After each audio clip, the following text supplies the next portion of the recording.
নেটফ্লিক্সকে আমরা তিনটা ভাগে ভাগ করতে পারি, একটা হচ্ছে ব্যাক এন্ড ফ্রন্ট এন্ড আর একটা হচ্ছে সিডিএন বা কন্টেন্ট ডেলিভারি নেটওয়ার্ক।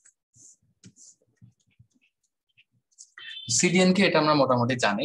এখন নেটফ্লিক্স জিনিসটা কি, নেটফ্লিক্স এর মেইন বিজনেসটাই হচ্ছে যে তোমাকে মুভি বা টিভি সিরিজ এগুলো স্ট্রিমিং করা। তার মানে ওদের আসলে মেইন যে কাজটা, এটা প্রচুর তোমার স্ট্যাটিক কন্টেন্ট নিয়ে।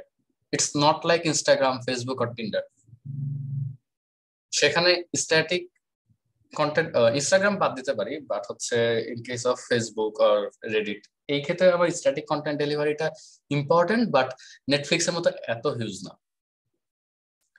সো আমরা অনেক টাইপের আর্কিটেকচার পড়ছি, যেমন ধরো হোয়াটসঅ্যাপ, তারপর হচ্ছে টিন্ডার, তারপর হচ্ছে ফেসবুক ওভাবে পড়ি নাই। কিন্তু এগুলোর মধ্যে ইনস্টাগ্রাম হচ্ছে আমার মোটামুটি স্ট্যাটিক কন্টেন্ট হেভি একটা সাইট বা অ্যাপ্লিকেশন, আর নেটফ্লিক্স হচ্ছে সবচাইতে বেশি স্ট্যাটিক কন্টেন্ট হেভি একটা অ্যাপ্লিকেশন। তো নেটফ্লিক্সে যদি আমরা ইন্টারনাল আর্কিটেকচারের দিকে তাকাই, যে এখানে কোড গুলা কোন ল্যাঙ্গুয়েজে লেখা বা হচ্ছে কিভাবে এরা লোড ব্যালেন্সিং করতেছে, এগুলা কোনো কিছুই তেমন একটা ইউনিক না। মানে ইউনিক না অ্যাজ ইন খুব জেনারেল। আমরা এখানে যে আর্কিটেকচার গুলো ইউজ করা হয়, আমরা নর্মাল অ্যাপ্লিকেশনের ক্ষেত্রেও ওই আর্কিটেকচার গুলো ইউজ করি। আমি যখন ওই টেকনোলজি স্ট্যাক বলবো তখন বুঝতে পারবা।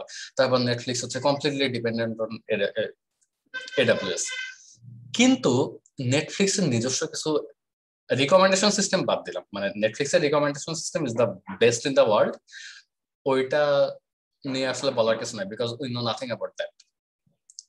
বাট এগুলা বাদেও যে এরকম হিউজ অ্যামাউন্ট অফ কন্টেন্ট কিভাবে নেটফ্লিক্স ডেলিভার করে, বা হচ্ছে এই হিউজ অ্যামাউন্ট অফ রিকোয়েস্ট কিভাবে নেটফ্লিক্স হচ্ছে রেসপন্স প্রডিউস করে বা রেসপন্স সেন্ড করে, এই জিনিসগুলোর এই জিনিসগুলোর জন্য নেটফ্লিক্স কিছু ইউনিক অ্যালগোরিদম ক্রিয়েট করছে। মানে these are not very difficult task, but these are unique for Netflix. তো এই জিনিসগুলো আমরা হচ্ছে আজকের ইয়াতে পড়বো।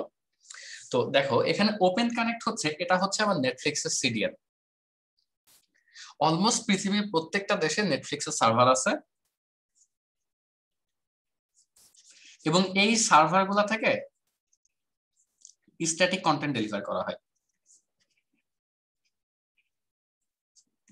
ফর এক্সাম্পল, নেটফ্লিক্স এর যত মুভিগুলো আছে বা হচ্ছে টিভি সিরিজ আছে, যেগুলো আর কি আমাদের রিজিয়নে হচ্ছে অ্যালাউড। নেটফ্লিক্স এর মুভি বা টিভি সিরিজ যেগুলো রিজন ওয়াইজ তোমার রেস্ট্রিকশন থাকে। যেমন কোন রিজনে হচ্ছে তোমার কোন একটা টিভি সিরিজ থাকে না, কোন রিজনে কোন একটা টিভি সিরিজ থাকে। তো ওই জন্য আর কি দেখবো অনেকে ভিপিএন দিয়ে নেটফ্লিক্স ইউজ করে for accessing other reason stuffs. আচ্ছা, তো ধরো আমার অলমোস্ট প্রত্যেকটা দেশে নেটফ্লিক্স এর এরকম স্ট্যাটিক কন্টেন্ট ডেলিভারির জন্য সার্ভার থাকে। এগুলোকে এই ওভারঅল যে নেটওয়ার্কটা, এটা পুরো নেটফ্লিক্স এর নিজস্ব। এই কন্টেন্ট ডেলিভারি, ধরো তুমি একটা ওয়েব অ্যাপ বানাইলা, এই সিডিএন নেটওয়ার্ক, তুমি এটা কিন্তু পেমেন্ট বেসিসে রেন্ট নিতে পারবা। অনেক সার্ভিস আছে এরকম, তোমাকে যে হচ্ছে সিডিএন দিবে। প্রবাবলি অ্যামাজনের নিজস্ব আছে আর কি। আচ্ছা, বাট নেটফ্লিক্স এর সিডিএনটা ওদের নিজস্ব, এই ওভারঅল হোল নেটওয়ার্কটা ওদের নিজস্ব, জাস্ট ফর সিডিএন। আমি কিন্তু অন্য কোনো কিছুর কথা বলতেছি না। পৃথিবীর সবগুলা দেশে অলমোস্ট মানে মাল্টিপল সার্ভার্স আছে আর কি। মাল্টিপল সার্ভার্স আছে, যেটা হচ্ছে তোমার এই স্ট্যাটিক কন্টেন্ট গুলা। স্ট্যাটিক কন্টেন্ট কি, নেটফ্লিক্স স্ট্যাটিক কন্টেন্ট গুলা কি, মুভি বা টিভি সিরিজ, এগুলো হচ্ছে তোমাকে প্রোভাইড করে। সো এটা হচ্ছে নেটফ্লিক্স এর নিজস্ব। এরপরে আসি backend. Except static content, just খালি এই স্ট্যাটিক কন্টেন্টটা বাদে নেটফ্লিক্স এর বাকি সবকিছু is handled by AWS, Amazon Web Services cloud. So Netflix এর backend is basically AWS cloud. ঠিক আছে, ফ্রন্ট এন্ড তো ফ্রন্ট এন্ড ক্লায়েন্ট সাইডে থাকে, দ্যাট ডাজন্ট কনসার্ন আস। আচ্ছা, ব্যাকএন্ড নিয়ে আমরা একটু পরে আরো ডিসকাস করতেছি। আর ক্লায়েন্ট সাইড, নেটফ্লিক্স এর যে একটা জিনিস দেখো, তোমাকে হচ্ছে সব টাইপের ডিভাইসে নেটফ্লিক্স চলে। তোমার হচ্ছে পিসি, ল্যাপটপ, তারপর হচ্ছে মোবাইল ফোন, আইওএস আর অ্যান্ড্রয়েড, এবং গেমিং কনসোলস, PS4, এক্সবক্স, যে কোনো almost on every device there is Netflix. So Netflix এর ক্লায়েন্ট সাইডটা তোমাকে অনেক অপটিমাইজড ভাবে বানাইতে হবে। সো যেহেতু এরকম ভাস্ট অ্যামাউন্ট অফ ডিভাইসের নেটফ্লিক্স তোমাকে রান করতে হয়, এই জন্য নেটফ্লিক্স হচ্ছে তোমার কোনো একদম এনভায়রনমেন্ট ফিক্সড, মানে sorry, system fixed environment use করে না। ফর এক্সাম্পল অ্যান্ড্রয়েডের জন্য অ্যান্ড্রয়েড স্টুডিও, বা হচ্ছে তোমার আইওএস ডিভাইসের জন্য সুইফট, এরকম কোনো ফিক্সড কোনো ল্যাঙ্গুয়েজ ইউজ করে না আর কি, যেটা হচ্ছে তোমার মেশিন বেসড আর কি। তো ইনস্টেড নেটফ্লিক্সের ওভারঅল ফ্রন্ট-এন্ডটা হচ্ছে তোমার রিয়াক্টে বানানো, এবং রিয়াক্টে বানানোর যে রিজন গুলো আছে, মানে যে মেইন রিজন গুলো, ফার্স্ট রিজন হচ্ছে তোমার ইট রানস অন এভরিথিং। এটা একটা because it is cross platform basically. And then startup time, run time performance, আর মডুলারিটি। তুমি যদি হলো রিয়াক্টে কোনো প্রজেক্ট করো, probably you know already the codes and the everything is so modular. It's very easier to scale. আচ্ছা, তো আবার আমরা ব্যাকএন্ডে ফিরে আসি, নেটফ্লিক্সের ব্যাকএন্ড। তো নেটফ্লিক্সের ব্যাকএন্ড, অবভিয়াসলি নেটফ্লিক্স হচ্ছে একটা মাইক্রো সার্ভিস আর্কিটেকচার। তো এই মাইক্রো সার্ভিস আর্কিটেকচার মানে কি, তোমার প্রত্যেকটা হচ্ছে ওভারঅল নেটফ্লিক্সের ব্যাকএন্ডকে অনেকগুলো আলাদা আলাদা অ্যাপ্লিকেশনে ডিভাইড করা। সো এগুলা হচ্ছে আমার এক একটা অ্যাপ্লিকেশন। এই অ্যাপ্লিকেশন গুলা কিন্তু নেটফ্লিক্সের সার্ভারে রান হয় না। সো আমার ওভারঅল নেটফ্লিক্সের যে ব্যাকএন্ড আছে, এই নেটফ্লিক্সের ব্যাকএন্ডকে আমি মনে করো অনেকগুলো মাইক্রো সার্ভিসে ভাগ করে নিচ্ছে। এই প্রত্যেকটা মাইক্রো সার্ভিসকে আমি বলতেছি এক একটা অ্যাপ্লিকেশন, এবং এই প্রত্যেকটা application it runs on Amazon EC2 servers.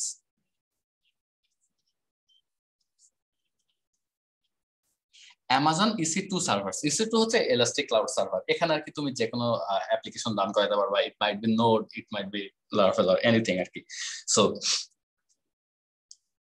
এভাবে হচ্ছে নেটফ্লিক্সের তোমার ব্যাকএন্ডটা হচ্ছে তোমার EC2 সার্ভারে রান করা হয়। এই ব্যাকএন্ড কি কি হ্যান্ডেল করে?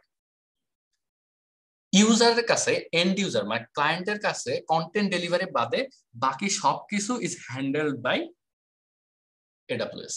বাকি সবকিছুর মধ্যে কি কি থাকতেছে? ফার্স্ট অফ অল হচ্ছে অথেন্টিকেশন। তারপরে হচ্ছে যে অথেন্টিকেশন যাওয়ার পরে নেটফ্লিক্সে যখন কোনো মুভি তোমার আপলোড করে, মানে ফর দ্য ফার্স্ট টাইম একটা মুভি মনে করে রিলিজ দিছে, দেন ওইটা হচ্ছে তোমার নেটফ্লিক্সে তুমি অ্যাকোয়ার করবা বা নেটফ্লিক্সে তুমি আপলোড করবা। তো এইটা হচ্ছে হিউজ প্রি প্রসেসিং স্টেপস আছে এর মধ্যে, ওইগুলো আমরা একটু পরে এক্সপ্লেন করতেছি। সো এই প্রি প্রসেসিং স্টেপস গুলো হচ্ছে তোমার অ্যামাজন AWS ক্লাউডে হয়।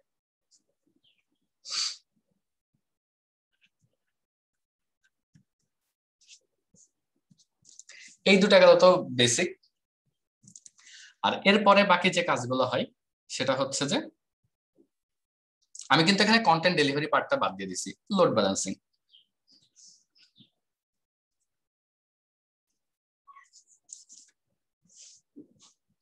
কেউ বলতে পারবা যে নেটফ্লিক্স এর ক্ষেত্রে লোড ব্যালেন্সিং এত হিউজ একটা ইস্যু কেন? মানে obviously Netflix has millions of users, but নেটফ্লিক্সের লোড ব্যালেন্সিংটা মানে অন্য যে কোনো application, for example Facebook, Instagram, এগুলো থেকে অনেক বেশি কমপ্লেক্স। ডু নো ভাই? ব্যান্ডউইথ একটা ভূমিকা রাখবে সেটা। Okay, bandwidth. আচ্ছা, তুমি যখন একটা ভিডিওর জন্য রিকোয়েস্ট করবা, তুমি একবারে পুরো ভিডিওটা একসাথে নিয়ে নিবা না। You receive chunks of that video, and কোন চাঙ্কটা তুমি রিসিভ করবা, this depends on a lot of things. And the main selling point of Netflix is, এটা আসলে খুব স্মুথ এক্সপেরিয়েন্স দেয় একটা, otherwise you will not pay for it. So এই ওভারঅল স্মুথ এক্সপিরিয়েন্স, এবং তোমাকে একটা মুভি দেখার জন্য একটা ইউজারকে অনেক বেশি মানে মাল্টিপল রিকোয়েস্ট পাঠাইতে হয়, এবং কখন কখন রিকোয়েস্ট পাঠাবে, this calculation is very tough. For this reasons basically Netflix এর লোড ব্যালেন্সিংটা অনেক ডিফিকাল্ট। আচ্ছা, তো এই জিনিসগুলা বেসিক্যালি আর কি আমার AWS হ্যান্ডেল করে। কিন্তু এই AWS এর মধ্যে দেখো একটা এন্ড ইউজারের কাছে কিভাবে কন্টেন্টটা পৌঁছাবে, ওইটা কিন্তু ওইটা নিয়ে আমরা আলোচনা করিনি। তো আমরা এখন পড়বো নেটফ্লিক্স এর লোড ব্যালেন্সিং নিয়ে। নেটফ্লিক্স হচ্ছে অ্যামাজনের elastic load balancing scheme use করে, বা ইলাস্টিক লোড ব্যালেন্সিং সার্ভিস, এটাকে ELB বলে। তো এটা হচ্ছে টু স্টেপ, এটা হচ্ছে টু স্টেপ লোড ব্যালেন্সিং। ফার্স্টে তোমার লোডটা ব্যালেন্স করা হয় হচ্ছে জোন ওয়াইজ। এটা হচ্ছে একটা just DNS based load balancing. ফার্স্টে তোমার যে লোডটা আছে সেটা ফার্স্টে হচ্ছে জোন ওয়াইজ ডিস্ট্রিবিউট করা হয়, এটা ডিএনএস বেসড। ডিএনএস বেসড মানে কি, যেমন ধরো তুমি ওভারঅল হোল ওয়ার্ল্ডকে তুমি অনেকগুলো জিওগ্রাফিক্যাল রিজনে ডিভাইড করো। ফর এক্সাম্পল বাংলাদেশে হচ্ছে বাংলাদেশ একটা, ইউএসএ একটা, এরকম কয়েকটা জিওগ্রাফিক্যাল রিজনে ডিভাইড করো। দেন মানে একটা জিওগ্রাফিক্যাল রিজনের মধ্যে, যেমন ধরো এই বাংলাদেশের মধ্যে ধরো 3টা জোন থাকতে পারে। ফর এক্সাম্পল বাংলাদেশের মধ্যে 3টা জোন আছে। এই 3টা জোনের মধ্যে মনে করো যে এই 3টা, ফার্স্ট অফ অল আমি এই আলাদা জোন গুলা কেন ক্রিয়েট করতেছি, ফর এক্সাম্পল ওভারঅল প্রত্যেকটা দেশে আমি হচ্ছে সেম আমার EC2 অ্যাপ্লিকেশনের ইনস্ট্যান্স রাখতেছি।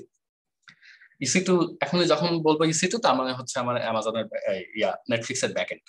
সো আমি হচ্ছে ওভারঅল মানে সারা পৃথিবী জুড়ে আমি EC2 ইনস্ট্যান্স রাখতেছি মনে করো, যেমন নেটফ্লিক্সের ব্যাকএন্ডটা ইউএসএ তে আছে, ইউএসএ তে আছে, তারপর হচ্ছে বাংলাদেশে আছে, তারপর হচ্ছে ইন্ডিয়াতে আছে।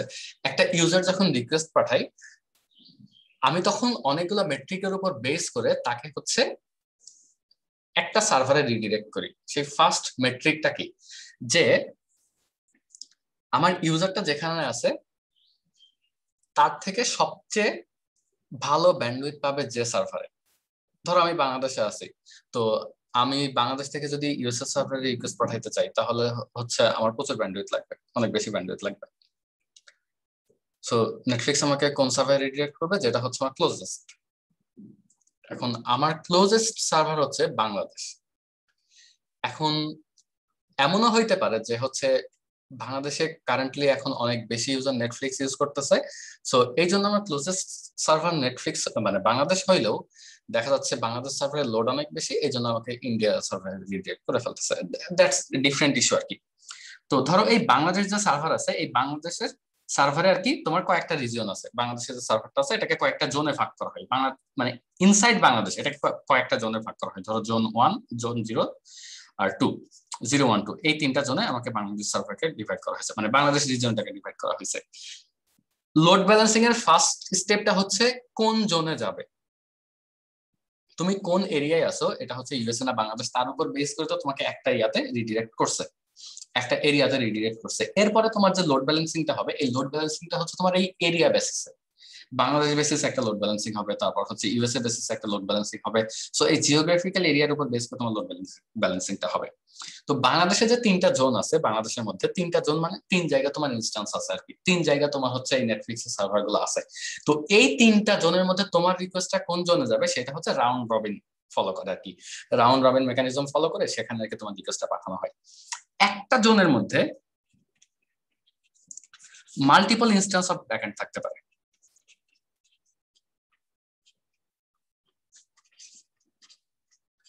সো ফার্স্টে জোন সিলেক্ট করে নিল ইলাস্টিক লোড ব্যালেন্সিং দিয়ে। এই জোন সিলেক্ট করার পরে তোমাকে হচ্ছে কোন ইনস্ট্যান্সের কাছে যাবে, এইটাও হচ্ছে তোমার রাউন্ড রবিন প্রসিডিউরে তোমাকে এই ইনস্ট্যান্সটা ডিভাইড করা হয়।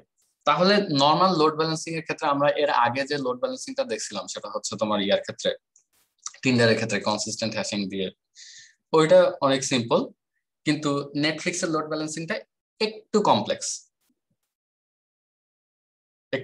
কোন সেন্সে, এখানে হচ্ছে 2 স্টেপ লোড ব্যালেন্সিং। ফার্স্ট হচ্ছে জোন, দেন হচ্ছে ইনস্ট্যান্স, মাল্টিপল ইনস্ট্যান্স থাকে একটা জোনে, দেন কোন ইনস্ট্যান্সের কাছে যাবে সেটা ডিভাইড করার, মানে সেটা ফিগার আউট করার জন্য। আর এই ইএলবির একটা ফিচার হচ্ছে, এটাকে আমরা ইলাস্টিক কেন বলতেছি, দ্য রিজন ইজ আমার যে ইএলবি সার্ভার গুলো আছে, মানে অ্যামাজনের যে EC2 সার্ভার গুলো আছে, এই সার্ভার গুলাকে তুমি আর কি তুমি ট্রাফিক বেসিসে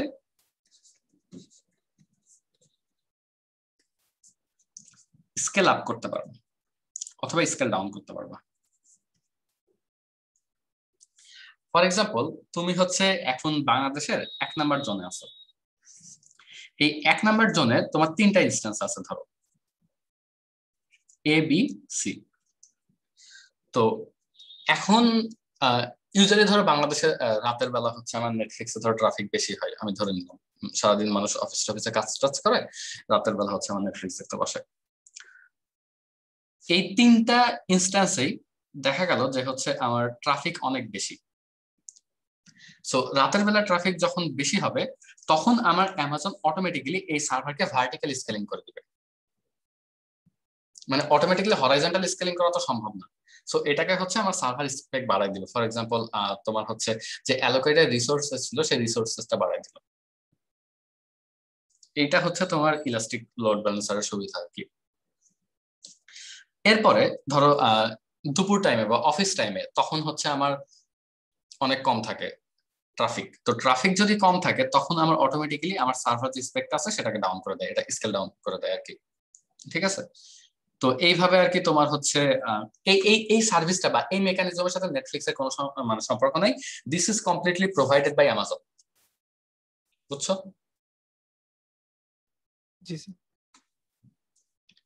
আচ্ছা, তাহলে এতক্ষণ পর্যন্ত আমরা পড়লাম যে হচ্ছে নেটফ্লিক্স কিভাবে লোড ব্যালেন্সিং করে, এই জিনিসটা বুঝছি। আচ্ছা, ওকে। এখন আমরা যে মেকানিজমটা দেখব এই মেকানিজমটাকে বলা হয় হচ্ছে transcoding. Transcoding means optimising video for different clients. অবশ্যই তুমি যখন একটা ইউজারের কাছে ভিডিও পাঠাবা তুমি সেটা কম্প্রেস করে পাঠাবো, কারণ একটা ভিডিও ফিড যদি সেটা লসলেস মানে কম্প্রেসিং অ্যালগরিদম ইউজ করো সেটা সাইজ হচ্ছে হিউজ হয়। তো এত অ্যামাউন্টের ব্যান্ডউইথ তুমি আর কি এন্ড ইউজারের কাছে কোনো ভিডিও ফিড পাঠাইতে পারবা না। Still we are talking about Amazon EC two services.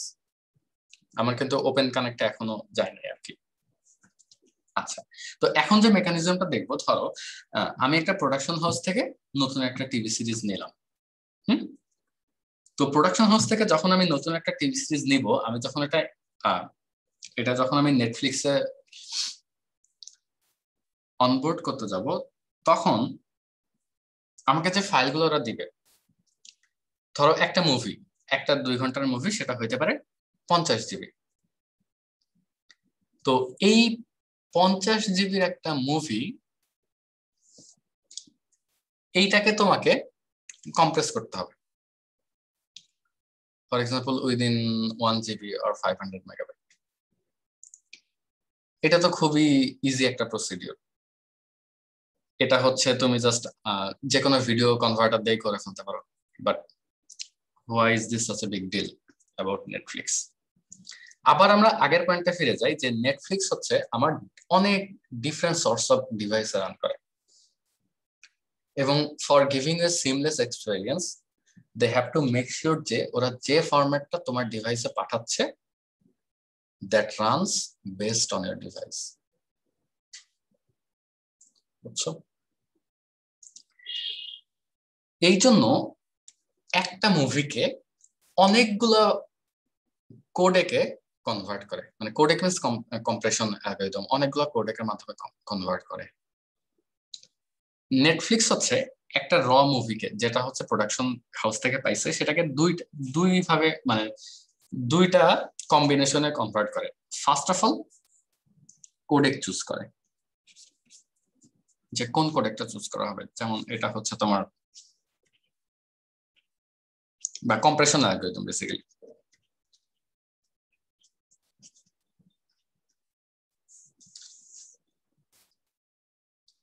এরকম যতগুলো কম্প্রেশন অ্যালগরিদম গুলো আছে, যে এই কম্প্রেশন অ্যালগরিদম গুলো তুমি কিন্তু ডেফিনেটলি বলতে পারবা না যে হচ্ছে এই কম্প্রেশন অ্যালগরিদম গুলো হচ্ছে মানে সব ডিভাইসে বেস্ট কাজ করে। মানে ইউ ক্যান নেভার সে যে MP4 is best for PS4, it is best for iPhone, it is best for Android. এক একটা ডিভাইসের জন্য এক একটা কোডেক বেটার পারফর্ম করে। সো নেটফ্লিক্স এরকম মাল্টিপল কোডেক চুজ করে, MP4, HEVC, AVI, তারপর H264। এগুলো কোনোটাই কিন্তু লসলেস না, বিকজ লসলেস কম্প্রেশনের জন্য যে সাইজটা হয় ওইটাকে অনেক বেশি, সো ওইটা আমরা ট্রান্সমিট করতে পারবো না। আচ্ছা, ফার্স্ট ভাবে কোডেক চুজ করে নিল। এই প্রত্যেকটা কোডেকের জন্য আবার অনেকগুলা রেজুলেশন চুজ করে, ফর এক্সাম্পল 360, 480, 720, 1080, 4K, এরকম অনেকগুলা রেজুলেশন চুজ করে এক একটা ডিভাইসের জন্য আর কি, বা এক একটা ডিভাইস আবার রেজুলেশন গুলো কিন্তু তোমার নেটওয়ার্ক স্পিডের উপরে ডিপেন্ড করে, ওইটাতে পরে আসতেছি। তো এইভাবে দেখা যায় যে টোটাল একটা মুভির জন্য আমার টোটাল অলমোস্ট 1200টা কম্বিনেশন হয়। সো তুমি যে প্রোডাকশন হাউস থেকে যে লসলেস ভাবে কম্প্রেস করা যে ইয়াটা পাইছো, লসলেস অনেক রকম ইয়া হইতে পারে, কোডেক হইতে পারে, যেমন অ্যাপেলের একটা আছে ALSC, তারপর হচ্ছে না ALSC প্রবাবলি অডিওর জন্য, লসলেস আর কি হইতে পারে, মোশন জেপেগ এরকম একটা নাম ছিল, মোশন জেপেগ আছে, তারপর হচ্ছে অ্যাপেল কুইক টাইম RLE, এরকম কিছু লসলেস কম্প্রেশন অ্যালগরিদম আছে। তো ওইটাতে ওই ওই ওই মুভিটা থেকে বা ওই ফাইলটা থেকে তুমি প্রায় 1200টা ডিফারেন্ট কম্বিনেশন অফ ফাইল তৈরি করতেছো, এর প্রত্যেকটাতে কোডেক ডিফারেন্ট আর রেজলিউশন ডিফারেন্ট, মানে কোডেক আর রেজলিউশন এই দুটার কম্বিনেশনটা ডিফারেন্ট। তোমার ইউজার কোন ডিভাইস ইউজ করতেছে এবং ইউজারের নেট কানেকশনটা কেমন, তার উপর বেস করে তুমি আর কি এই মুভিটা সেই ইউজারকে সেন্ড করো। বুঝা গেছে? এটার প্রসিডিউরটা বলতেছি পরে। এখন এই কোডেক আর রেজলিউশন এটা থেকে যে কম্বিনেশন গুলো বের করে আমাকে আলাদা আলাদা ফরম্যাটে একটা মুভিকে সাজায় রাখা লাগে আমার ডেটাবেজে, এই প্রসেসটা কি বুঝছো যে এটা কেন করা হয়, বা এটা নিয়ে কারো কোনো কোশ্চেন আছে?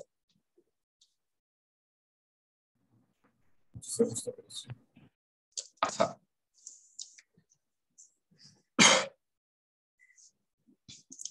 এখন ঝামেলাটা হচ্ছে যে এভাবে পুরো একটা মুভি 50 জিবির একটা মুভিকে, আমার তো প্রত্যেকটা তো মানে আমার তো ব্যাক এন্ডের অনেকগুলো ইনস্ট্যান্স আছে এবং প্রত্যেকটাকে ধরো আমি EC2 ইনস্ট্যান্স বলতেছি বা এখানে আমি ওয়ার্কার বলতেছি।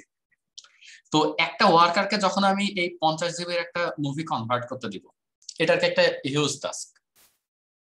কোন 50 জিবির একটা মুভি যদি কোনো কারণে এরর হয় তখন আমাকে আবার শুরু থেকে করতে হবে।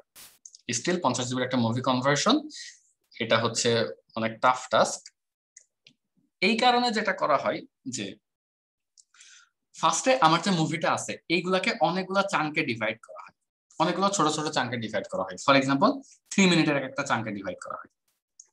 এগুলো কিন্তু আমি ইউজারকে পাঠাচ্ছি না, এগুলো আমি আমার নিজের সার্ভারে ইউজারকে ভবিষ্যতে পাঠাবো, সেই জন্য ইউজারের নিড অনুযায়ী আমি আগে থেকেই কনভার্ট করে রাখতেছি। এই প্রসেসটা আমি প্রত্যেকটা মুভির ক্ষেত্রেই করি, প্রত্যেকটা মুভি বা প্রত্যেকটা টিভি সিরিজ সবার ক্ষেত্রেই করি। যখনই সেটা প্রোডাকশন হাউস থেকে আমার কাছে আসে, নেটফ্লিক্সের সার্ভারে আসে, নেটফ্লিক্স সার্ভার মিনস AWS আর কি, AWS আসে, তখনই কিন্তু আমি এই মুভিটা এভাবে চাঙ্কে ডিভাইড করে নিই 3 মিনিট করে, মানে নট এক্স্যাক্টলি 3 মিনিট, এটা আরো ছোট হইতে পারে। এরপরে এইগুলাকে একটা কিউয়ে রাখি, মনে করে এটা হচ্ছে তোমার চাঙ্ক 1, চাঙ্ক 2, চাঙ্ক 3, এভাবে এক একটা কিউতে রাখি। এবার আমি যেটা করব, এই চাঙ্কগুলা এক একটা ইনস্ট্যান্সকে দিব, এই চাঙ্কগুলো আমি এক একটা ইনস্ট্যান্সকে দিব। তো মনে করো আমার এই ওয়ার্কার 1 যেটা আছে এটা হচ্ছে একটা পার্টিকুলার কম্বিনেশনের জন্য কাজ করবে। যেমন ধরো এটা হচ্ছে আমার MP4 1080p, MP4 1080p, এই কম্বিনেশনটার হচ্ছে কনভার্সনের জন্য এই ওয়ার্কারটা কাজ করে। এ কি করবে, একটা একটা করে চাঙ্ক নিবে, ফার্স্টে C1 নিবে, দেন C2 নিবে, দেন C3 নিবে, এভাবে সবগুলা চাঙ্ক নিয়ে কনভার্ট করবে।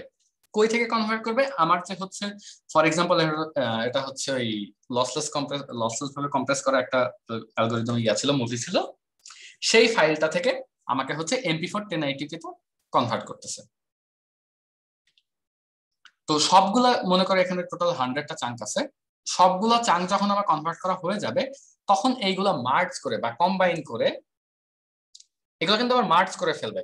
তুমি ভাইবো না যে হচ্ছে আচ্ছা এটা তো আমার ছোট ছোট চাঙ্কে ডিভাইড করাই আছে, তাহলে ছোট ছোট চাঙ্কে যখন ডিভাইড করা আছে তাহলে তো এটা আমার ডিভাইড করা থাকলেই ভালো, কারণ আমি তো ইউজারকে একবারে হোল মুভি দিতে পারবো না, আমি তো চাঙ্ক চাঙ্ক করে তো ইউজারকে দিব, তাহলে ডিভাইড ভাবে আমি স্টোরেজে রেখে দিই, ইউজার রিকোয়েস্ট করলে আমি এক একটা চাঙ্ক দিয়ে দিব।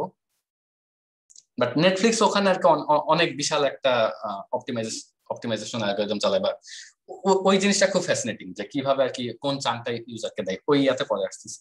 তো এই চাঙ্কগুলা আবার নেটফ্লিক্স কি করে অ্যাড করে ফেলে,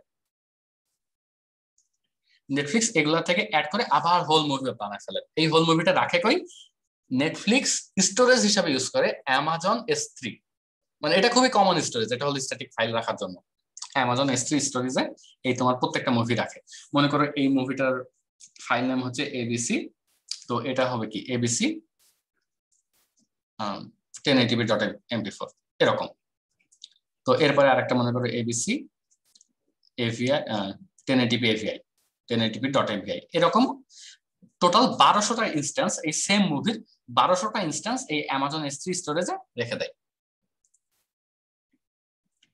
এই পুরা জিনিসটা হচ্ছে নেটফ্লিক্সের ব্যাকএন্ড। এই অ্যামাজন S3 স্টোরেজ থেকে কিন্তু জীবনেও ইউজারকে অ্যামাজন মুভি প্রোভাইড করবে না। করবে কই থেকে?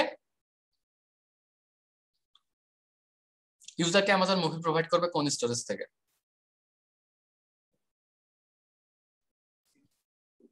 খুব ইজি, মানে যে কেউ ক্লাস শুনলে বলতে পারার কথা। ভাই এডব্লিউএস থেকে না, এডব্লিউএস এ হচ্ছে দেখো আমরা সিডিএন কেন ইউজ করি? ইউজারকে স্ট্যাটিক ফাইল প্রোভাইড করার জন্য না? জি ভাই। নেটফ্লিক্সের সিডিএন কিন্তু অ্যামাজন প্রোভাইড করে না। নেটফ্লিক্সের যে কন্টেন্ট ডেলিভারি নেটওয়ার্ক ওটা নিজস্ব, এবং ওইটার নাম কি? Open connect. Open connect. তো এই যে অ্যামাজন S3 তে আমার যে 1200 সেম মুভির যে 1200টা ইনস্ট্যান্স আছে না, এই সেম মুভির 1200টা ইনস্ট্যান্স এই ওপেন কানেক্টে পাঠিয়ে দিবে, সবগুলো ওপেন কানেক্টে, মানে যতগুলো আমার ওপেন কানেক্ট সার্ভার আছে সবগুলোতে পাঠিয়ে দিবে। এখানে কিছু ইয়ে আসছে, যেমন ধরো একটা মুভি ধরো একটা রিজিয়নে নাই, সো ওই রিজিয়নের ওপেন কানেক্ট আমি পাঠাবো না আর কি, ওপেন কানেক্ট সার্ভারে পাঠাবো না। তো এই ওপেন কানেক্ট সার্ভার গুলো তোমাকে এন্ড ইউজার বা ক্লায়েন্টকে প্রোভাইড করবে। This is how a movie onboards on Netflix.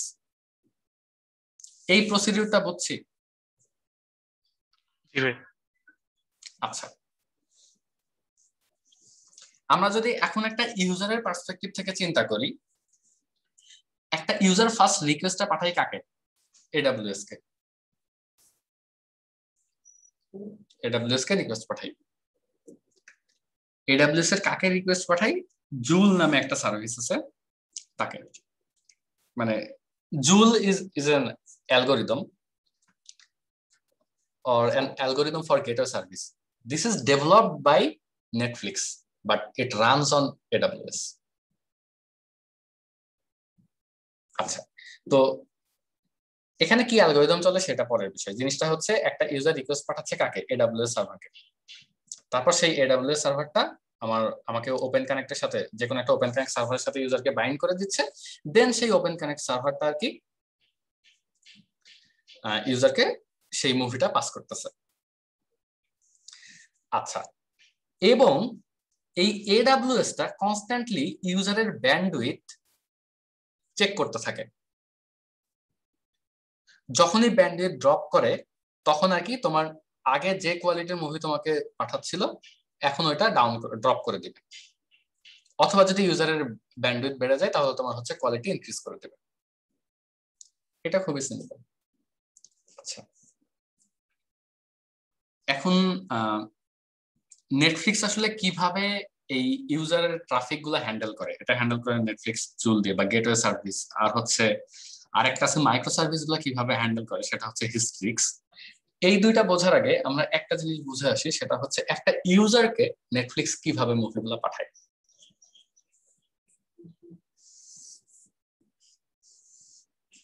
এখন তো আমরা এটা বুঝছি যে অবভিয়াসলি নেটফ্লিক্স কার কাছ থেকে মুভি চাঙ্গুলা নিবে?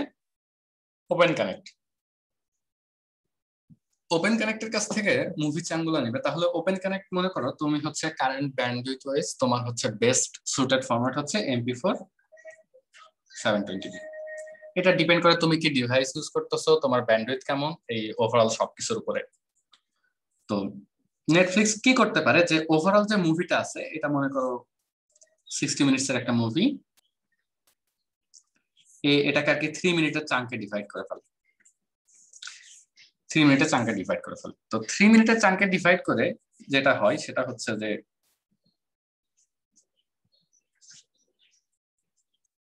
20টা চাঙ্কে ডিভাইড করে। আমার বা তোমার হচ্ছে ব্যান্ডউইথ ভালো নাও হইতে পারে। তো নেটফ্লিক্স বেসিক্যালি এটা করে না, টাইমের উপরে, টাইম বেসিসে এটা হচ্ছে chunk division based on time.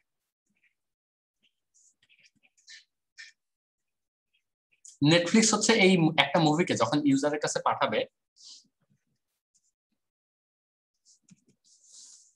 User তখন রিকোয়েস্ট করবে কি যে আমি মনে করো হচ্ছে যে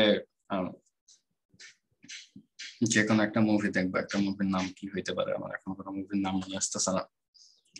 আচ্ছা, তো দ্য পেস্টিজ দেখতেছে মনে করো, ইউজার হচ্ছে যখন রিকোয়েস্ট পাঠাবে চাঙ্ক 1 এর জন্য, তখন মনে করো নেটফ্লিক্স হচ্ছে ফার্স্ট 3 মিনিটস অফ চাঙ্ক পাঠাই দিবে। না, দ্য পেস্টিজ না, ইয়া দেখতেছে ফাস্ট অ্যান্ড ফিউরিয়াস কোন একটা, ফাস্ট অ্যান্ড ফিউরিয়াস কোন একটা মুভি দেখতেছে আর কি।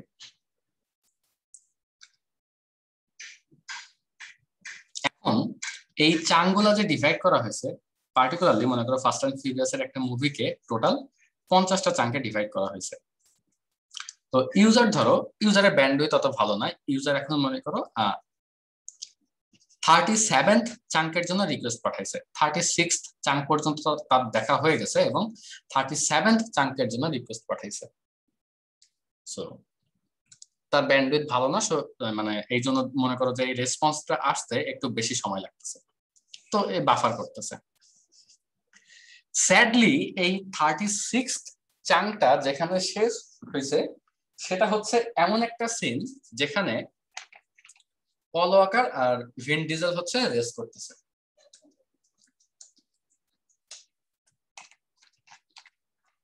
এবং পল ওয়াকার আর ভিন ডিজেল যে রেস করতেছে এইটা মনে করো ফিনিশ লাইন, তুমি হচ্ছে দুইজনেরই রেস কারের হচ্ছে ইয়া দেখতে পারতেছো, একদম মানে ফ্রন্ট হুইল বেসটা দেখতে পাচ্ছ, দুইটাই একদম প্যারালালি আছে। এই সময় তোমার হচ্ছে মানে আর ফিনিশ লাইনটাও দেখতে পারতেছো, এই সময় হচ্ছে তোমার বাফারিং শুরু হয়েছে। This is bad experience, because আর 1 সেকেন্ড হইলেই তুমি জানতে পারবা যে হচ্ছে এই রেসে কে জিতছে আর কি, আর এই সময় তোমার বাফার করা শুরু হয়েছে। এইটা হচ্ছে একটা ব্যাড এক্সপিরিয়েন্স। নেটফ্লিক্সের কি ইচ্ছা হলো যে এই জিনিসটাকে তারা অপটিমাইজ করবে, তোমাকে চাঙ্কগুলো পাঠাবে অন্য কিছু একটা বেসিসে। কিসের বেসিসে বলতো?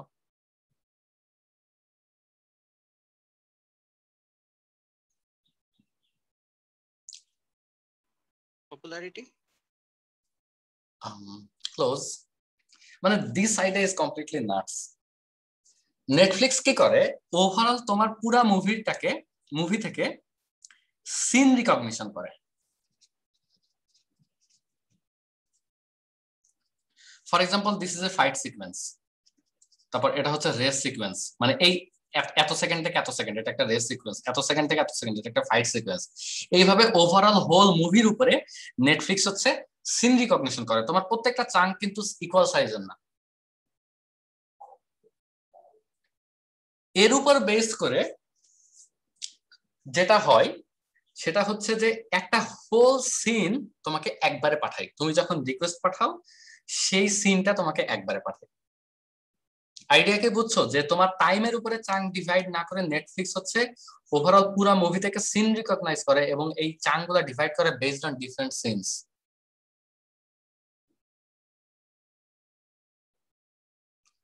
সো তোমার যে যদি তোমার নেট স্পিড খারাপ হয়, যে বাফার গুলো হবে সেগুলো that should be at the end of a important scene. বুঝতে পারছো? জি স্যার। জি ভাই। আইদার আজকে সবাই ঘুমাচ্ছ, না হলে আমি ঠিক মতো বুঝাইতে পারতেছি না। না না, না ভাই, এটা বুঝছি ভাই। আচ্ছা, এই টেকনোলজিটা ভালো। এর থেকেও আরো একটা ভালো টেকনোলজি আছে। এটা তো গেল তো ইউজারকে কিভাবে পাঠাবে। নেটফ্লিক্স কিন্তু ইউজারকে সবসময় একটা চাঙ্ক পাঠায় না, কখনো একটা চাঙ্ক পাঠায়, কখনো মাল্টিপল চাঙ্ক পাঠায়।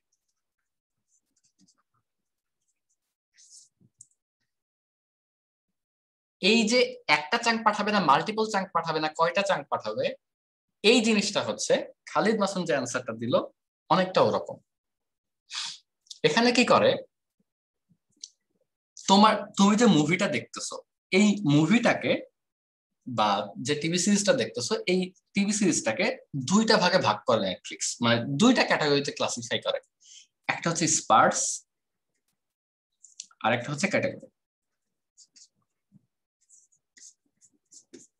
সরি আরেকটা হচ্ছে ডেন্স। স্পার্স আর ডেন্স এই দুইটা ক্যাটাগরিতে নেটফ্লিক্স এক একটা মুভিকে বা একটা টিভি সিরিজকে বা ইভেন একটা এপিসোডকে ডিভাইড করে বা একটা সিনকে ডিভাইড করে। এতে করে যে লাভটা হয়, স্পার্স বলতে বোঝায় যে এই টাইপের মুভিগুলোতে আমার ইউজাররা কি করে, যে এখান থেকে 10 সেকেন্ড দেখলো, তারপর আবার আধা ঘন্টা পরে চলে গেল, আবার 10 সেকেন্ড দেখলো। সো কন্টিনিউয়াস দেখার যে আগ্রহটা সেইটা ইউজারে থাকে না এই মুভিগুলোতে। সো এই মুভিগুলোকে এরা লেবেল করে হচ্ছে স্পার্স আকারে। সো স্পার্স মুভির ক্ষেত্রে নেটফ্লিক্স যেটা করে যে তুমি যে চাঙ্কের জন্য রিকোয়েস্ট পাঠাবা সেই চাঙ্কটাই তোমাকে দিবে, মানে জাস্ট সেই চাঙ্কটা তোমাকে পাঠাবে। আবার ধরো ডেন্স বলতে বোঝাচ্ছে যে কমপ্লিটলি অপোজিট, যে হচ্ছে তুমি যেখান থেকেই দেখা শুরু করো না কেন, যে চাঙ্ক থেকে দেখা করো না কেন, এই টাইপের মুভিতে ইউজাররা বেসিক্যালি তোমার পরের প্রায় অনেক অনেক বেশ কয়েকটা চাঙ্ক দেখে। কোন মুভির ক্ষেত্রে কয়টা চাঙ্ক দেখে মানে রিলেটিভলি ইউজাররা এটারও একটা হিসাব রাখে।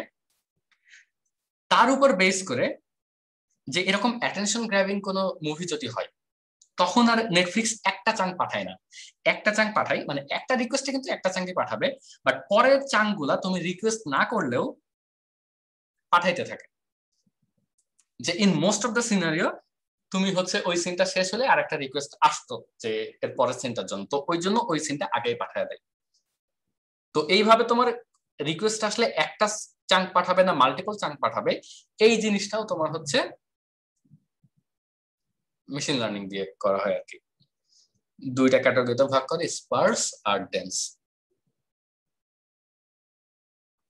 নেটফ্লিক্সের মেইন বিজনেসটা কি? নেটফ্লিক্সের মেইন বিজনেসই হচ্ছে ওদের রিকমেন্ডেশন সিস্টেম আর হচ্ছে এই সিমলেস এক্সপেরিয়েন্স, এবং ওরা এই সব কিছু করে হচ্ছে মেশিন লার্নিং মানে আর্টিফিশিয়াল ইন্টেলিজেন্স দিয়ে বেসিক্যালি। এতক্ষণ পর্যন্ত ওদেরকে যা সার্ভিস দিচ্ছিল সবকিছু কিন্তু অ্যামাজনের, ওরা অ্যামাজনের স্টোরেজ ইউজ করতেছে, নাথিং ফ্যান্সি। ওরা হচ্ছে অ্যামাজনের সার্ভার ইউজ করতেছে, গুড, মানে সবাই ইউজ করে। But the main difference is here, this is not possible to implement by local platforms যেমন ধরো যে হইচই বা এগুলা, বিকজ নেটফ্লিক্সের মতো এত এত এত ডেটাও নাই। এই জাস্ট বিকজ তুমি চিন্তা করো সিন রিকগনিশন, এই সিন রিকগনিশনটা কত ডিফিকাল্ট টাস্ক আর এটার জন্য কত হিউজ অ্যামাউন্ট অফ ডেটা দরকার। এখানে তো আমি খুবই জেনারিক ভাবে বললাম ফাইট সিন বা হচ্ছে রেস সিন, এই জিনিসগুলোকে মানে আরো ইন ডেপথ ওরা রিকগনাইজ করে। যে ফাইট সিন বলে তো সিকোয়েন্সটা অনেক বড় হইতে পারে, এই ফাইট সিকোয়েন্সের মধ্যেও হয়তো আরো গ্র্যানুলার ক্যাটাগরি ডিভাইড করে আর কি, গ্র্যানুলার ক্যাটাগরি বের করে আর কি এখান থেকে।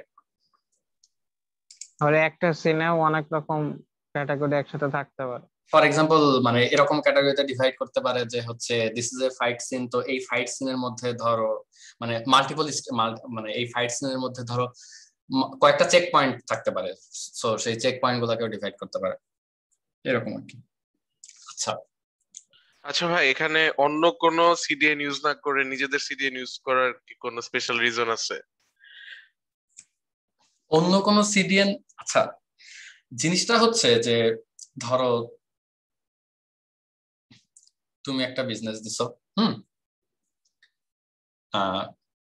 ধরো আমার মনে করো একটা বিজনেস আছে, সেটা হচ্ছে টি শার্টের বিজনেস।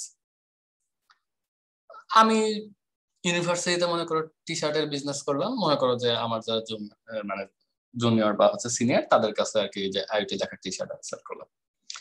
ওকে, মানে চললো, ভালোই চলতেছে।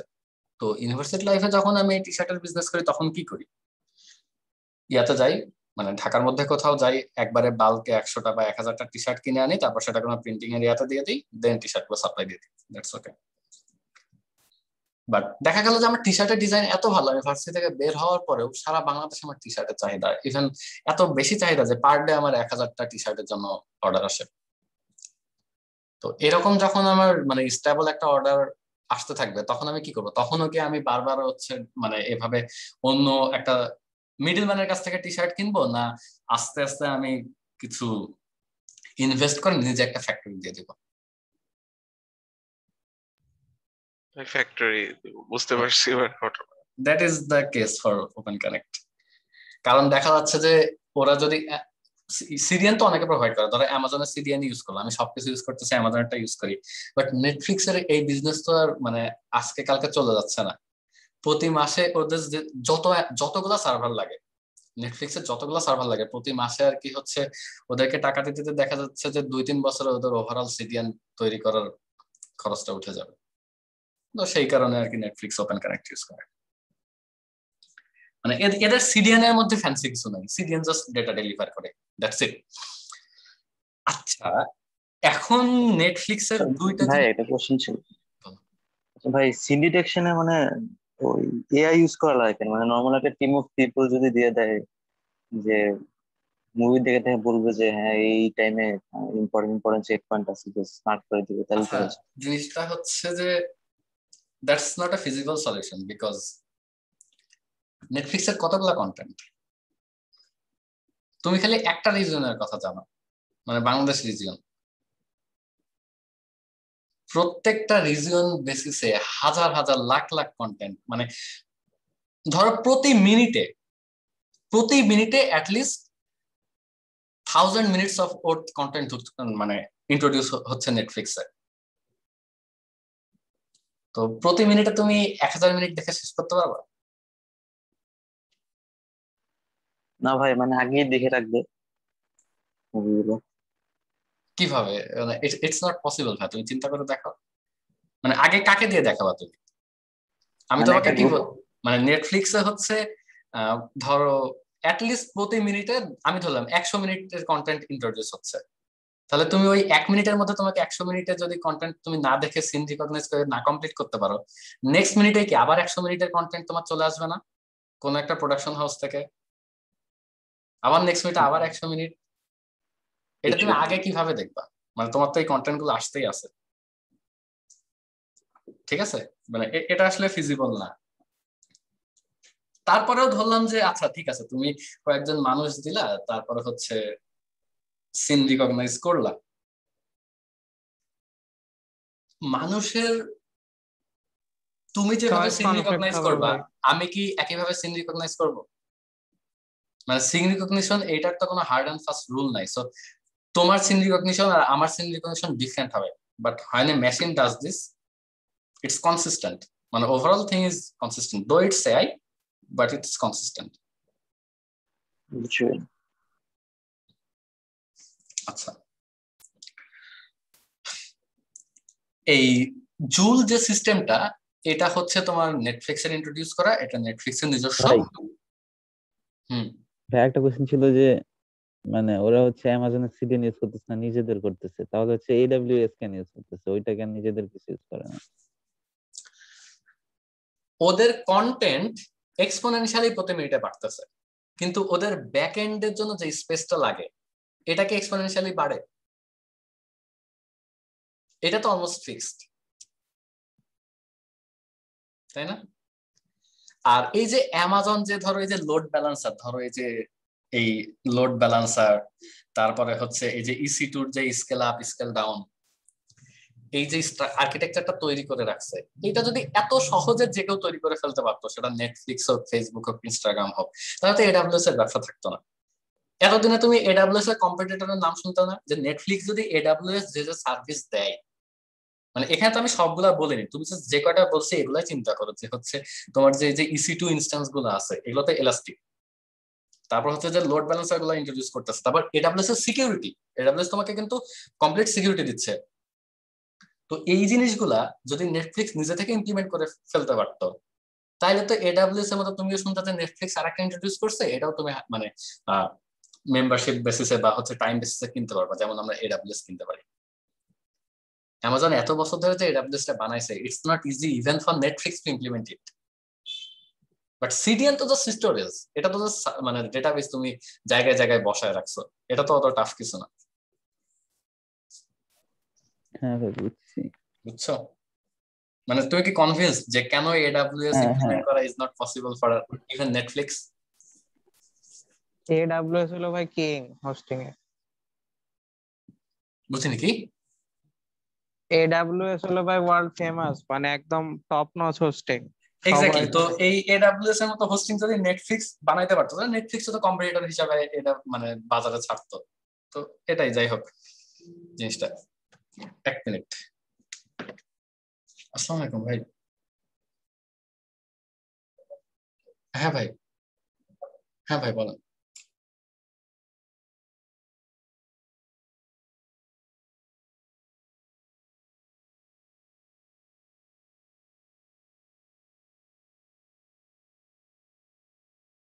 নেক্সট সেমিস্টার কবে থেকে শুরু হবে?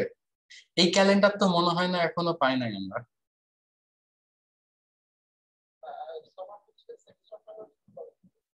আগস্টের 30। আগস্টের 30 থেকে সেমিস্টার ফাইনাল শুরু। হ্যাঁ হ্যাঁ, 2 সপ্তাহ লাগবে সেমিস্টার ফাইনাল শেষ হতে।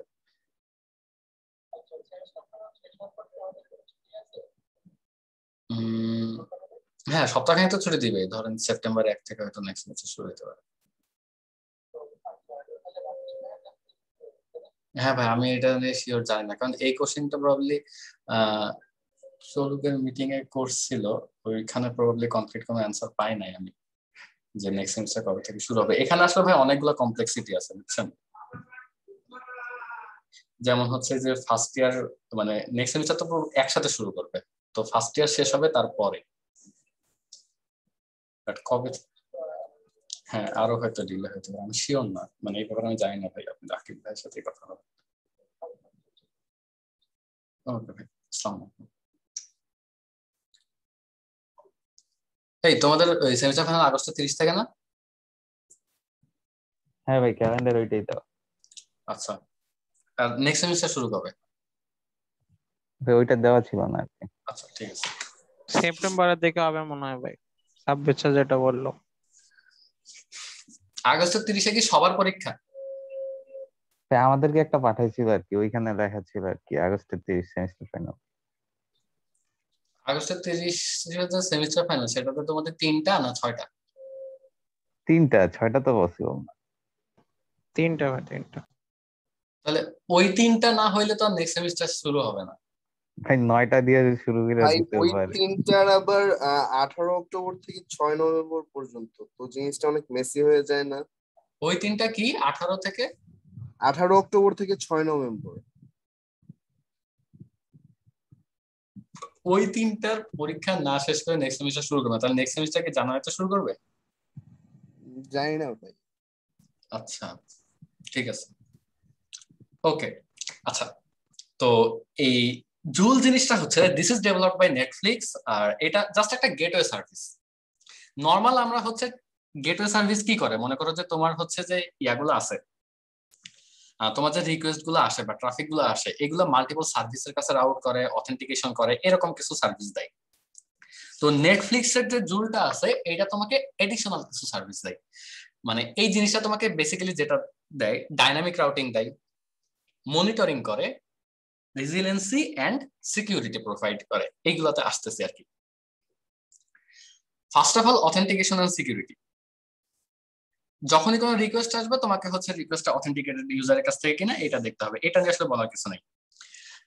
নেক্সট হচ্ছে ইনসাইটস এন্ড মনিটরিং। ধরো তোমার পার সেকেন্ড কতগুলা রিকোয়েস্ট আসতেছে, বা এখন যে তোমার EC2 ইনস্ট্যান্স গুলো আছে, এই EC2 ইনস্ট্যান্স গুলার হেলথ কিরকম, এই হেলথ গুলা ডিফাইন করা হয় হচ্ছে যে একটা EC2 ইনস্ট্যান্সের কাছে যতগুলো রিকোয়েস্ট যাচ্ছে আর যতগুলো সাকসেসফুল রেসপন্স আসতেছে তার রেশিও থেকে। তো এই জিনিসগুলো মনিটর করে। ডাইনামিক রাউটিং হচ্ছে যে, মনে করো তোমার তো অনেকগুলা অনেক টাইপের, মানে এটা তো একটা মাইক্রো সার্ভিস। তো কোন মাইক্রো সার্ভিসের কাছে তোমার মানে কোন মাইক্রো সার্ভিসের কাছে তোমার রিকোয়েস্টটা যাবে, যে এটা হচ্ছে প্রোফাইল সিস্টেমের কাছে যাবে না হচ্ছে রিকমেন্ডেশন সিস্টেমের কাছে যাবে, এরকম কোন মাইক্রো সার্ভিসের কাছে তোমার রিকোয়েস্টটা যাবে, এটা হচ্ছে dynamic routing. Main thing is stress testing. তোমার অনেকগুলো EC2 আছে না, EC2 ইনস্ট্যান্স আছে না, তো তুমি তো এগুলাকে তো ট্রাফিক গুলো রাউট করো। অনেক সময় তোমার ইউজারের কাছে রিকোয়েস্ট না আসলেও তোমার যে জুল আছে এই জুলই তোমার হচ্ছে ডামি রিকোয়েস্ট ক্রিয়েট করে, দেন এই ডামি রিকোয়েস্ট ক্রিয়েট করে তোমার হচ্ছে ব্যাকএন্ডে পাঠাই বা কোনো একটা পার্টিকুলার সার্ভারে পাঠাই, কোনো একটা পার্টিকুলার EC2 তে ইনস্ট্যান্সে পাঠাই, দেন চেক করে যে এটার হচ্ছে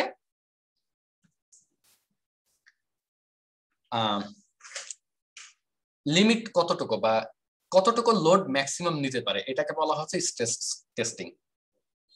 যে কোনো একটা ক্লাস্টারের এটা যে একটা EC2 ইনস্ট্যান্স হবে এমন না, এটা একটা মানে মাল্টিপল ক্লাস, মানে মাল্টিপল EC2 ইনস্ট্যান্স হতে পারে। মনে করো অনেকগুলো EC2 ইনস্ট্যান্স আছে, এই সবগুলো হচ্ছে তোমার প্রোফাইল সার্ভিসের জন্য আর কি তোমার রেসপন্সিবল, বা হচ্ছে এখানে 3টা EC2 আছে, এই সবগুলো হচ্ছে তোমার রিকমেন্ডেশন সিস্টেমের জন্য রেসপন্সিবল। তো তোমার এই জুল যেটা করবে এই হচ্ছে তোমার রিকোয়েস্ট, ডামি রিকোয়েস্ট এখানে পাঠাইতে থাকবে, দেন হচ্ছে এটা স্ট্রেস টেস্ট করবে যে হচ্ছে কতক্ষণ পর্যন্ত এটার হেলথ ওকে থাকে। হেলথ ওকে কেমনে ইয়া করে, যে হচ্ছে সাকসেসফুল আর ইয়া রিকোয়েস্ট,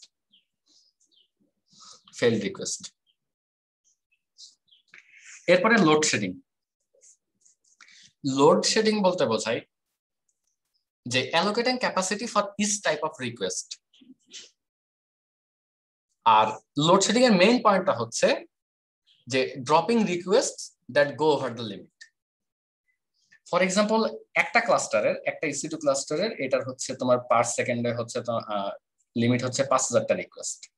5000-এর পরে যে রিকোয়েস্ট গুলো আসবে সেটা ড্রপ করে দেবে, সিম্পলি ড্রপ করে দিবে, কোথাও স্টোরও করবে না এই রিকোয়েস্টটা ফিউচার ইয়ার জন্য, ড্রপ করে দিবে। আর একটা ফাইনাল যেটা হচ্ছে স্ট্যাটিক রেসপন্স হ্যান্ডলিং। এটা খুব ইজি, কিছু সার্ভিস যেটার জন্য তোমার কোনো মাইক্রো সার্ভিসের হেল্প নেওয়া দরকার নাই, এই ইনফরমেশন গুলো তুমি দিয়ে দিতে পারো। তো এইগুলোর জন্য তোমার রিকোয়েস্টটাকে আর কোনো ইন্টারনাল ক্লাস্টারে রাউট না করে নিজে থেকেই রেসপন্সটা পাঠিয়ে দেয়, এটাকে বলতেছি আমরা স্ট্যাটিক রেসপন্স হ্যান্ডলিং।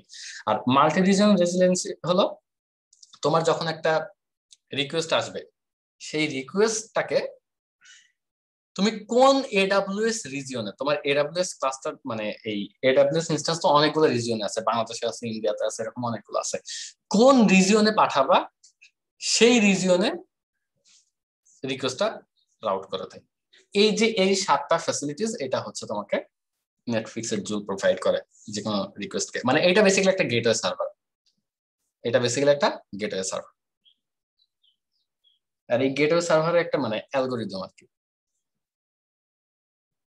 সার্ভারটা অবভিয়াসলি হচ্ছে আমাজনের, বাট সেই সার্ভারে যে অ্যালগরিদম রান করে সেটা হচ্ছে নেটফ্লিক্সের জুল। বুঝছো? জি স্যার।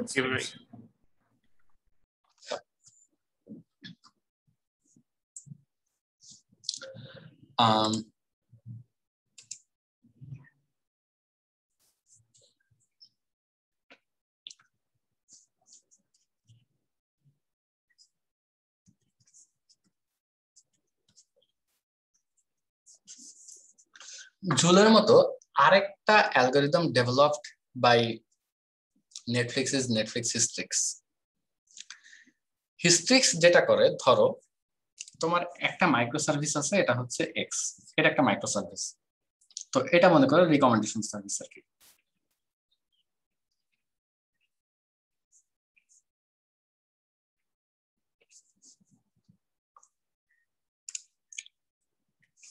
এখানে তোমার যে জুল গেটওয়ে সার্ভিসটা আছে সেখান থেকে রিকোয়েস্টটা হচ্ছে এখানে পাঠিয়ে দিচ্ছে। তো এই এক্স মাইক্রো সার্ভিসটা আবার অনেকগুলা অন্য মাইক্রো সার্ভিসের উপর ডিপেন্ডেন্ট। তো ধরো এই X3টা ফেইল হচ্ছে,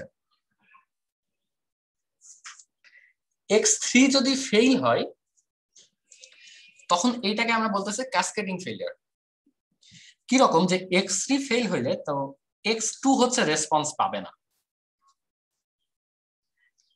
x2 হচ্ছে রেসপন্স পাবে না। তাহলে x2 যদি রেসপন্স না পাই তাহলে x1 আবার এই রেসপন্সটা পাবে না, দেন ফাইনালি x রেসপন্স পাবে না, দেন জুল পাবে না, তার মানে কি ইউজারও পাবে না, এই ওভারঅল কেউ পাবে না। এটাকে বলতেছি ক্যাসকেডিং ফেলিয়ার।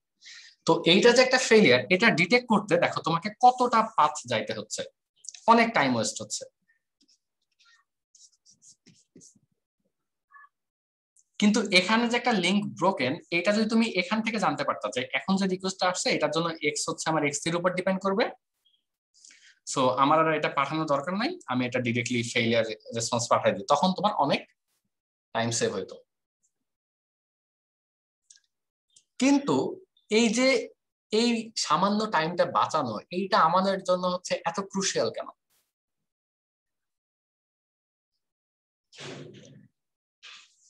একটা এক্সাম্পল দেই, মনে করো এই যে রিকমেন্ডেশন সার্ভিসটা আছে না, এই রিকমেন্ডেশন সার্ভিসটা মনে করো টোটাল 30টা মাইক্রো সার্ভিসের উপর ডিপেন্ডেন্ট। ইটস ভেরি পসিবল আর কি, যে রিকমেন্ডেশন সিস্টেমটা আছে এটা 30টা মাইক্রো সার্ভিসের উপর ডিপেন্ডেন্ট। এই 30টা মাইক্রো সার্ভিসের প্রত্যেকটার, ধরো এটা হচ্ছে x1 আপ টু x30, এই প্রত্যেকটার আপ টাইম জিনিসটা কি বোঝো? জি, কি বলতো?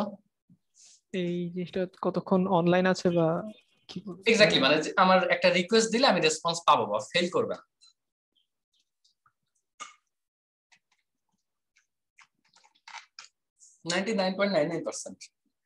Up time. এখন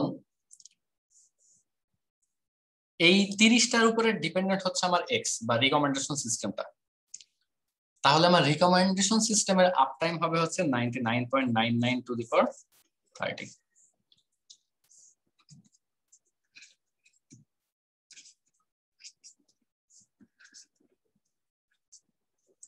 বুঝা গেছে?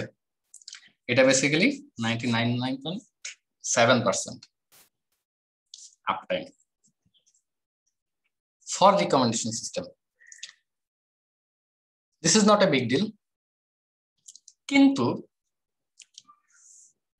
যদি 99.7% তোমার আপ টাইম হয় রিকমেন্ডেশন সিস্টেমে, তার মানে হচ্ছে 1 বিলিয়ন যদি তোমার রিকোয়েস্ট আসে, এর মধ্যে 30 লাখ রিকোয়েস্ট হলো ফেল করবে।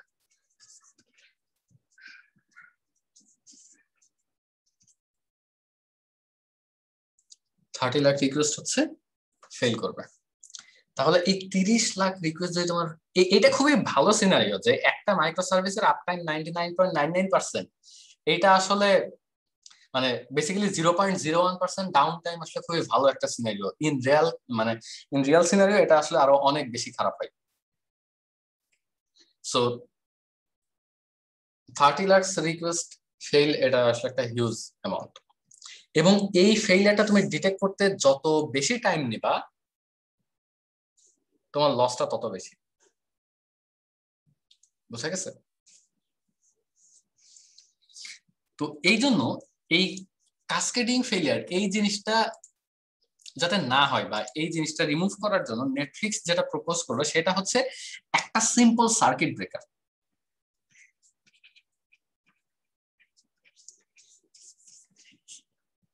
এই সার্কিট ব্রেকারটা কেমনে কাজ করে, যে তোমার যে ফাংশন কলটা আছে, ধরো এই জুল থেকে আমার যে রিকমেন্ডেশন সার্ভিসের যে ফাংশন কলটা আছে, এই ফাংশন কলটা একটা সার্কিট ব্রেকারে র‍্যাপ করে দেয়। তো এই সার্কিট ব্রেকারের কাজটা হচ্ছে যে, ধরো যখন সবকিছু নরমাল, এই সার্কিট ব্রেকারের 3টা স্টেজ থাকে। নেটফ্লিক্স হিস্ট্রিক্সের যে সার্কিট ব্রেকার, এটা 3টা স্টেজ থাকে, একটা হচ্ছে ক্লোজড, একটা হচ্ছে ওপেন, আর একটা হচ্ছে হাফ ওপেন। এমনিতে in real life circuit breaker কি করে বলতো?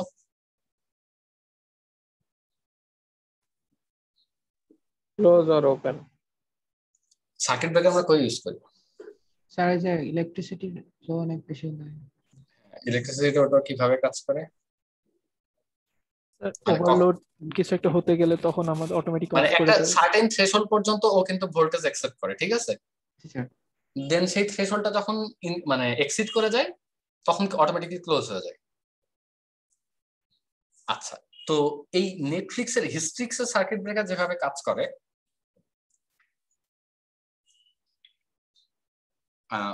প্রতি 100, আচ্ছা 100টা তো ওভাবে প্রতি মনে করো 10,000-এ একটা রিকোয়েস্ট ফেল করতেছে, দ্যাটস ওকে। মানে প্রতি 10,000টা রিকোয়েস্ট দিলে তুমি একটা ফেল রেসপন্স পাচ্ছ, that's okay. Circuit breaker tripped হবে না বা ট্রিগার্ড হবে না। তো এই একটা রেসপন্সটা মনে করো এটা যখন প্রতি 10,000-এ 100টা রেসপন্স হয়ে যাবে বা এরও বেশি, এরকম একটা থ্রেশহোল্ড ভ্যালু দেওয়া থাকে যে হচ্ছে আমার এতগুলা রিকোয়েস্টে বা এতটুকু সময়ে যদি হচ্ছে আমার এতগুলা রিকোয়েস্ট ফেল করে, তাহলে আমার সার্কিট ব্রেকারটা ট্রিগার্ড হয়ে যায়। ট্রিগার্ড হয়ে কি হয়, এই ক্লোজড থেকে ওপেন স্টেটে চলে আসে। সার্কিট ব্রেকার যখন ক্লোজড, তার মানে কি তোমার যে কানেকশনটা, এই কানেকশনটা আছে। সার্কিট ব্রেকার ক্লোজ মানে তোমার এই কানেকশনটা আছে। আর সার্কিট ব্রেকার ক্লোজ না মানে কি ওপেন, তার মানে তোমার এই কানেকশনটা নাই। তো এইভাবে যখন তোমার নাম্বার অফ ফেইলড রিকোয়েস্ট একটা সার্টেন অ্যামাউন্ট অফ থ্রেশহোল্ড পার করে, তখন এই সার্কিট ব্রেকারটা ক্লোজড থেকে ওপেন স্টেটে চলে আসে। ক্লোজ থেকে ওপেন স্টেটে যখন চলে আসবে, তখন এ আর কি করবে, এক্স এর রিকোয়েস্ট আসলেই, মানে এক্স এর জন্য মানে রিকমেন্ডেশন সার্ভিস রিলেটেড কোন রিকোয়েস্ট আসলেই জুল ডিরেক্টলি কি করবে, ফেল অ্যালার্ট দিয়ে দিবে। ও আর রিকমেন্ড এক্স কে পাঠাবেই না ওটা চেক করার জন্য বা রেসপন্স পাওয়ার জন্য। বোঝা গেছে? জি ভাই। তো এই ওপেন স্টেটের একটা টাইম আউট পিরিয়ড থাকে। এই টাইম আউট পিরিয়ড হচ্ছে যে মনে করো ধরো 5 মিনিট হচ্ছে এই ওপেন স্টেটে থাকলো, তো 5 মিনিট পরে এই আবার অটোমেটিক্যালি হাফ ওপেন স্টেটে চলে যায়। হাফ ওপেন স্টেট মানে হচ্ছে যে হাফ ওপেন স্টেটে যে এই একটা রিকোয়েস্ট পাঠায় এক্স এর কাছে বা রিকমেন্ডেশন সিস্টেমের কাছে, এই একটা যদি ফেল করে এ আবার ওপেন স্টেটে চলে যাবে, আবার 5 মিনিট থাকবে। এটা হচ্ছে 3টা স্টেপ, ক্লোজড, ওপেন আর হাফ ওপেন। বুঝছো? আচ্ছা, তো নেটফ্লিক্স হিস্ট্রিক্স নিয়ে কোনো কারো কোনো কনফিউশন আছে? ভাই হাফ ওপেনটা আর একটু বলেন। আচ্ছা, আমার যখন এটা হাফ ওপেনে কেবলমাত্র যাইতে পারবে ওপেন স্টেট থেকে। তো ওপেন স্টেটে কি হয়, যে যখন আমার এটা ওপেন আছে, ওপেন স্টেটে যখনই আমার রিকোয়েস্ট আসে ও কোনো কিছু চেক না করে ফেল পাঠিয়ে দেয়, রেসপন্স ফেল পাঠিয়ে দেয়। তো এই ওপেন স্টেটের একটা টাইম আউট থাকে, যে একটা সার্কিট ব্রেকার 5 মিনিট ওপেন স্টেটে থাকবে, যে এই 5 মিনিটের মধ্যে যত রিকোয়েস্ট আসবে এই সবগুলা ব্যাক পাঠিয়ে দিবে, ফেল পাঠিয়ে দিবে। এই 5 মিনিট পরে ও হাফ ওপেন স্টেটে যায়। দেন এই হাফ ওপেন স্টেটে ফার্স্ট যে রিকোয়েস্টটা আসে, মানে হাফ ওপেন স্টেটে আবার রিকোয়েস্ট আসতে থাকে আর, ঠিক আছে? তো এই হাফ ওপেন স্টেটে যতগুলা রিকোয়েস্ট আসে, এই হাফ ওপেন স্টেটেরও আবার একটা মানে টাইম আউট থাকে। ফর এক্সাম্পল এটা ধর 2 মিনিট। তো এই 2 মিনিটে যতগুলা রিকোয়েস্ট আসে এর মধ্যে যদি একটা ফেল করে, এই সার্কিটটা আবার ট্রিগার্ড হয়ে যাবে এবং আবার সে ওপেন স্টেটে ব্যাক যাবে। আর যদি এই 2 মিনিটে একটাও ফেল না করে তাহলে সে ক্লোজ স্টেটে ব্যাক যাবে। বুঝছিস? জি ভাই। আচ্ছা, তাহলে এই Hystrix is basically a fault tolerance library for distributed systems. কেউ কিছু জিজ্ঞেস করলা? স্যার এটা তো দরকার কি, মানে বুঝলাম না। এটার দরকার কি? এই যে রিকমেন্ডেশন সিস্টেমটা হচ্ছে তোমার 30টা আলাদা আলাদা মাইক্রো সার্ভিসের উপর ডিপেন্ডেন্ট। তুমি 29টা মাইক্রো সার্ভিস থেকে রেসপন্স পাইলা, দেন 30 নাম্বারটার কাছে রেসপন্স পাইলা না, তারপরে তোমাকে পাঠাইতে হচ্ছে যে না রেসপন্সটা ফেল ছিল। তার মানে তুমি অলমোস্ট 99% ক্যালকুলেশন তোমার হয়ে গেছে, তারপরে বুঝলা যে তুমি আরেকটা যে সার্ভিসের উপর ডিপেন্ডেন্ট সে তোমাকে ডেটা দিচ্ছে না, বলে তোমার এই হোল ক্যালকুলেশনটা কোনো কাজে লাগলো না। তুমি রিকোয়েস্ট প্রসেস করতেছো রিকোয়েস্ট প্রসেসের 99% প্রসেস করা হয়ে যাওয়ার পরে তুমি বুঝলা যে বাকি প্রসেসিং এর জন্য যে তোমার ডিপেন্ডেন্সিটা আছে সেটা তোমার এখন কাজ করতেছে না। তখন তুমি কি, যে তোমার গেটওয়ে সার্ভারটা আছে সেই গেটওয়ে সার্ভারকে বলবা সরি তুমি যে রিকোয়েস্টটা দিছো সেটার এগেইনস্ট আমি রেসপন্স পাঠাইতে পারতেছি না, মানে আমার রেসপন্স রেডি করতে পারতেছি না। তো এখানে কি অনেক সময় লস হচ্ছে না? এই জন্য তোমার হচ্ছে এই একটা সার্কিট ব্রেকার দেওয়া হয়। এই সার্কিট ব্রেকারটা কি করে, যে যখন তোমার রিকমেন্ডেশন সার্ভিসের হেলথ একটা সার্টেন থ্রেশহোল্ডের নিচে নেমে যাবে, তখন অটোমেটিক্যালি এই সার্কিট ব্রেকারটা ক্লোজড হয়ে যাবে, মানে ওপেন হয়ে যাবে। ওপেন মানে কি, তোমার রিকমেন্ডেশন সিস্টেমের জন্য যখনই রিকোয়েস্ট আসবে, এ আর কোনো রিকমেন্ডেশন সিস্টেমকে পাঠাবেই না রিকোয়েস্টটা, তোমার গেট ওটা ডিরেক্টলি বলে দেবে সরি আমি রেসপন্স দিতে পারতেছি না, ফেল, যাতে তোমার এই যে টাইমটা ওয়েস্ট না হয়। 5 মিনিট পরে যে আবার হেলথ ঠিক হয়ে যাবে কিংবা এই টাইম আউটটা তো যে এটা 5 মিনিট আমি তো বলার জন্য বলছি, এটা একটা টাইম আউট পর পরে চেক করে যে আমার হেলথটা, মানে আমার ওই যে যেটা ডিপেন্ডেন্সিটা ছিল রিকমেন্ডেশন সার্ভিস, ওটা ঠিক হয়েছে কিনা। একটা certain amount of time open থাকার পরে ও আবার চেক করে, জিনিসটা তো ম্যানুয়াল না, অটোমেটেড। ও আবার চেক করে যে আমার ওই প্রসেসটা ঠিক হয়েছে কিনা। যদি ঠিক হয়ে যায় তাহলে আবার হচ্ছে ও ক্লোজ স্টেটে চলে যায়, যদি ঠিক না হয় আবার ও হচ্ছে ওপেন স্টেটে যে একটা certain amount of time wait করে। ওপেন স্টেটে যে তুমি যদি প্রতি সেকেন্ডে চেক করতে থাকো ঠিক হয়েছে কিনা ঠিক হয়েছে কিনা, তাহলে তো তোমার কোনো লাভ হইলো না। তোমার যে লোডটা কমানোর জন্য তুমি সার্কিট ব্রেকারটা লাগলা, মানে বসাইলা, তুমি তো আবার যদি চেক করতেই থাকো কন্টিনিউয়াসলি, তাহলে তো তোমার লাভ হলো না। এই জন্য তুমি একটা সার্টেন টাইম পর পর আবার চেক করো যে তুমি কি ঠিক হয়েছো না, বুঝছো? স্যার তার সে অটোমেটিক ঠিক হয়ে যাবে এর ভিতরে। কিভাবে ঠিক হবে সেটা তো সার্কিট ব্রেকারের কাজ না। এই যে এখানে যে মনে করে X30টা যে সমস্যা, এই X30 একটা থার্ড পার্টি সার্ভিস হইতে পারে, যেটা নেটফ্লিক্স এর ডেভেলপারের আন্ডারে না। একটা থার্ড পার্টি সার্ভিস হইতে পারে না। ফর এক্সাম্পল, এটা একটা লোকেশন সার্ভিস হইতে পারে, it is provided by Google or Google Maps, তাই না? তো এই লোকেশন সার্ভিসটা ঠিক কখন হবে এটা তো নেটফ্লিক্স বলতে পারবে না। সো নেটফ্লিক্স একটা সার্টেন টাইম পর পর চেক করবে যে এটা ঠিক হয়েছে কিনা। ও স্যার বুঝতে পারছি। বুঝছো? জি। আচ্ছা, মানে এই যে যতগুলো একটা সার্ভিস অন্য যে সার্ভিসগুলোর উপর ডিপেন্ড করে, এগুলো তো সবগুলো নেটফ্লিক্সের সার্ভিস নাও হতে পারে, বেশিরভাগই থার্ড পার্টি সার্ভিস। যেমন ধরো নেটফ্লিক্স আবার ম্যাপের জন্য একটা সার্ভিস বানাবে না নিজেদের, গুগল ম্যাপস ইউজ করবে বা এরকম। তো এই জন্য আর কি তোমার নেটফ্লিক্স স্ট্রিক্স আর কি। আচ্ছা, দ্যাটস অল অ্যাবাউট নেটফ্লিক্স। মানে অথেন্টিকেশন বা এইসব জিনিসপত্র এগুলো তো আর কি অন্য সবকিছুর মতোই। আর বাকি যেগুলো আছে যে রিকমেন্ডেশন সিস্টেম, এটা কিভাবে বের করে, we do not know it.